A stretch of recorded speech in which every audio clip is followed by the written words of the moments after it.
Hello everyone. Today we talk about how to fix the app of Learna all.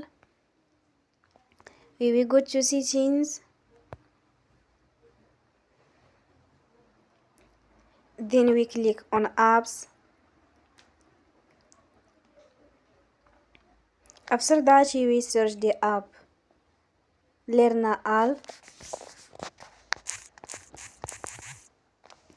and we click. They will on for stop. After that we go to storage, then we click on clear cache. In the end, turn off your phone and you will recharge your phone again. Don't forget to support us by like and subscribe. See you next time.